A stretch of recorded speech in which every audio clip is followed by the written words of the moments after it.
Sunday ticket case. Now, I'll give you a quick background of what I've been doing. Most of you who follow the podcast and read PFT are aware of this. 2,506-page transcript. I'm working my way through it. I'm about 1,000 words in, or 1,000 words. I still have a lot more work to do. I'm about 1,000 pages in to this transcript. And the day that I finished most recently, and it carried over into the next day, day 5 and day 6, the plaintiffs called a professor from the University of San Francisco, Dr. Daniel Rasher, who was there primarily to set the high end for the damages, $7 billion. He came up with $7 billion by taking the world that we know, people paying for Sunday ticket from 2011 through 2022. Those are the years covered by the class action. That versus what they call the but-for world, which means but for the antitrust violation, what would the world have looked like? And this is where it gets into this whole argument that it's kind of fuzzy. And when you're the person who commits the antitrust violation, that's what you get. There's no way to perfectly predict what the world would have looked like if the defendant, in this case the NFL, hadn't violated the antitrust laws. And one thing the NFL didn't do, the NFL didn't put in its own version of what the world would have looked like. Because, that's the risk you take when you're defending one of these cases. You want to say we didn't do anything wrong. It's kind of awkward if you say we didn't do anything wrong. But if we did, here's what we should have done, and here's what it would have cost, and that's the difference, and here's what you should whack us for. They didn't do that. And maybe they didn't do it because they knew there was no good way to do it without it being a big number. Even if it was as simple as taking their $102 average cost, more on that in a second, and saying that every year, every plaintiff that bought Sunday ticket, it's $102 that you're going to get. And, there's 2.4 million plaintiffs. You have to know how many years each person did it, but that would have still been a big number. So they just decided to throw darts at Daniel Rasher's calculation, $7 billion. And here's how he came up with the $7 billion. Full price versus a world in which the teams in competition with each other sell their out-of-market rights to all the broadcast and cable channels that don't have the local in-market games. So you'd have your CBS and Fox games in each market, and then on other channels, you would have all the other games. So you got 9 games at 1 o'clock Eastern, let's say in the Pittsburgh market. On the CBS affiliate, you'd have Browns at Steelers. Let's say Steelers at Browns, because it gets weird when there's a home team. They'd probably have to get rid of that rule that you can't have another game on when the local team is playing at home. But let's say Steelers at Browns in Pittsburgh on CBS. Let's say Commanders at Giants on Fox. You got 7 other games. Instead of paying for DirecTV so you can watch the 7 other games, you're a Saints fan stuck in Pittsburgh. You want to watch the Saints, you got to get DirecTV. Instead of buying Sunday ticket and paying for the whole package for the whole year, just so you can watch the Saints game, your Saints game would have been on maybe FS1, maybe ESPN2, maybe ESPN, ABC, NBC. All the other channels out there, all the other networks out there that you're already paying for, that you already have access to. So it's $300 or whatever the price was versus $0 in addition to what you're already paying. $0. So that's how he came up with $7 billion. And we know the verdict was $4.7 billion. And they're arguing now over this notion that the jury came up with its own calculation. And the NFL basically says you should throw out the whole verdict because of it. And the plaintiff's position is it's still less than the $7 billion that we put into evidence at trial. A couple of interesting wrinkles, too, regarding how the testimony of Dr. Rasher unfolded. One of the NFL's primary strategies in cross-examining him related to this college football model, because his argument was Sunday should look like Saturday. Sunday, you should have 9 games on at 1 o'clock Eastern, just like on Saturday, you've got, 9, 10, 12 games on at noon Eastern because all these games are available and marketed, and there isn't one unified body that controls all of the broadcasting rights. So the NFL's lawyer tried to tie the many options that are available to consumers because there isn't an NCAA antitrust violation that is preventing the dissemination of all these games to all these different channels. They tried to tie that to the chaos that college football was currently experiencing. And see, there's a point where you come off as disingenuous with certain arguments you can make at trial. And lawyers have to be careful. You have to be self-aware when it comes to the arguments you're making, because we all know why there's chaos in college football right now. It's not because there's too many games available on TV. It's because of NIL. That's where the chaos is coming from.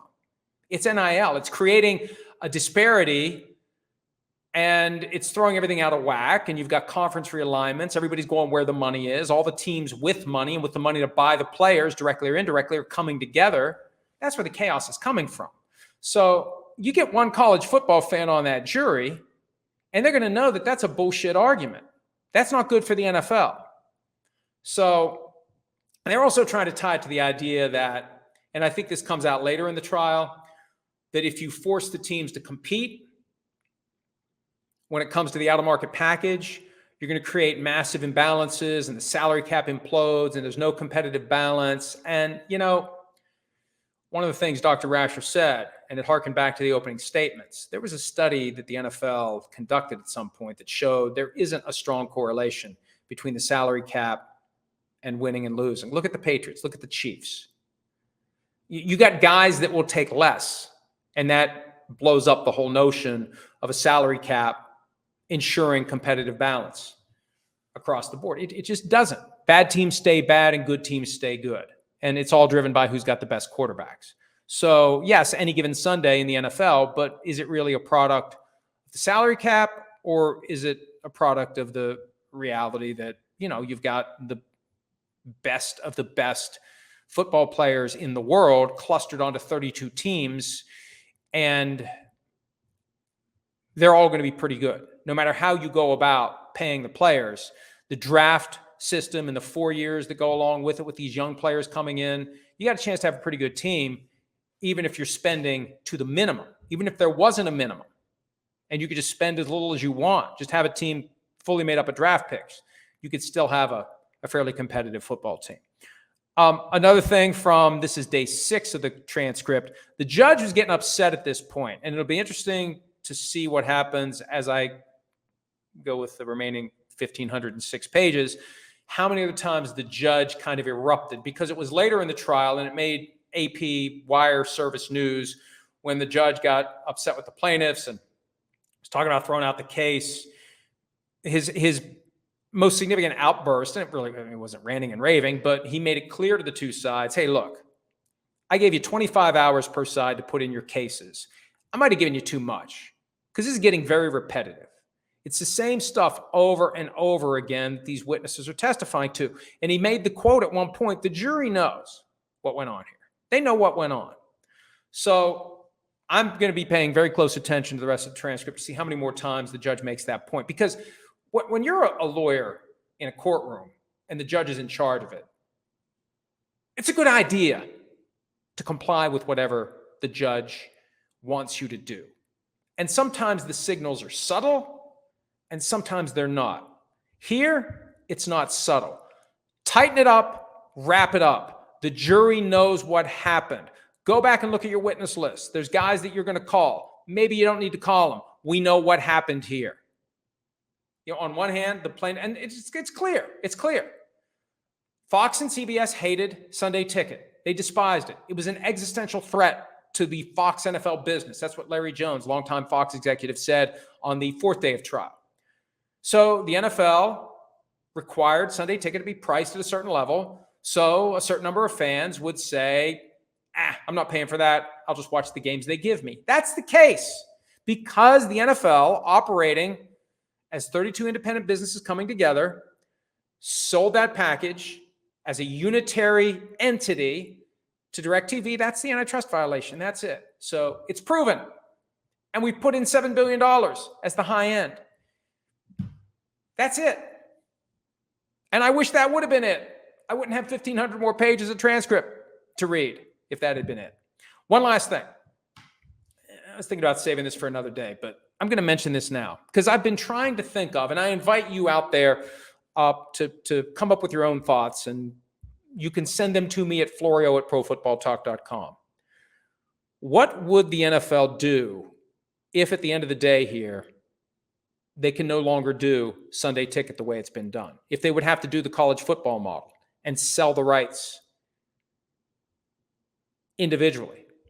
So we would have 9 or 10 games at 1 o'clock Eastern on Sunday on the cable networks that we already have, that we've already paid for. We don't have to pay an extra $300. If you've got your, whether it's cable, satellite, YouTube TV, whatever else is out there now that gives you that smattering of all the channels we used to get when we all had cable before everybody cut the cords. I mean, it is weird how, okay, we all had cable, then we cut the cords, we got all these fractured services, and now they're all coming together again like cable packages. But regardless, that's one option. I was thinking of something else, and I haven't really had a chance to think this through, but I'm going to go ahead and try it anyway. What if the NFL decided that it was going to do this? 2 games in each window with more windows. 2 games at 1 o'clock Eastern, nationally televised. 3-letter networks, broadcast TV. 2 games at 4 o'clock Eastern or 4:25 or whenever they kick off. 2 games on Sunday night. Sorry, NBC, I'm just spitballing here. 2 games on Sunday night. 2 games on Monday night. 2 games on Tuesday night. 2 games on Wednesday night. 2 games on Thursday night. Now that's Sunday, 3 windows. Monday, Tuesday, Wednesday, Thursday. That's 14 right there. And they play when all teams are playing 16 games. When the buys kick in, what is it? 14 games? Boom. So maybe you would have 3 games when it's a 16-game deal. 32 teams, the weekends when they're all playing. Maybe you sprinkle in a 3rd game in the 1 o'clock window, which is nationally televised, so you can choose from this game, this game, this game, watch them all at once. We know how the world works now. We all have multiple TVs. We all have multiple ways to watch these games. We have fewer games. We don't have that big cluster of games at 1 o'clock Eastern. We smooth it out, and we always have 2 games to choose from. And we've seen this happen. The reason I thought of it is we've seen it happen on Monday nights. They're doing these doubleheaders, either staggered or the simultaneous 2 games at once, which isn't even really a doubleheader. It's 2 games being played at the same time. If one stinks, we'll watch the other. And we'll lump the whole audience together, and it's a big number. That avoids the antitrust issues with Sunday Ticket. And the NFL has been thinking about ways, they call it the New Frontier Study. They've been thinking about ways to get away from Sunday Ticket and make these games available in a different way. The challenge is, how do you do it in a way that creates maximum revenue? Because right now they're double dipping with the big money they get from Sunday Ticket and the big money they get from CBS and Fox on Sunday afternoons. And one last point on this. Once we get into December, because remember, the Sports Broadcasting Act of 1961 prevents Friday and Saturday games from being televised from the 2nd weekend in September until the 2nd weekend in December. That's why we don't see Saturday games until we get into the latter stage of the season, or the one Friday game we get, the Black Friday game. You could do 2 games in that window also. That starts at 3 because the requirement to get off the air kicks in at 6 or 6:30 or something like that. So you could even have more flexibility and more windows when you've got 16 games. We get through all the buys, we get to late in the season. You've got 3 windows on Saturday that you could use. You could play Friday night game if you want to. You could play every day of the week if you want to. But that's a way to avoid this. And I haven't really thought about the numbers involved, but think about that. We know what pro football does by way of attracting a gigantic audience. Now, would there be a point of diminishing returns if football was on every day of the week except Friday and Saturday? If pro football was on Sunday through Thursday every day, you'd have 2 games on at any given time you could watch. I mean, every team has a pretty significant fan base. So the games every week involving the team that fan base follows would draw those fans. That's what they overlook with the whole Sunday ticket thing. If you made all the games available, all the Cowboys fans would watch the Cowboys games and then some, because they're one of the more popular teams, love them or hate them. All the Jets fans would watch the Jets game whenever it is. All the Vikings fans would watch the Vikings game. So I think they could make more money. They could have greater ratings. They could have even more by trying something different than what they've been doing with Sunday Ticket. And they might have to. That's the bottom line. That's why I mentioned this. Based upon the jury verdict, they have to. Now, they might just roll the dice and hope they eventually win on appeal, and then they won't have to. But if they ultimately lose on appeal and this verdict stands, they're going to have to do something, because they're going to have that same liability each and every year. Hi, it's Mike Florio. Thanks for watching PFT on YouTube. Hit subscribe for the latest news and analysis from Pro Football Talk.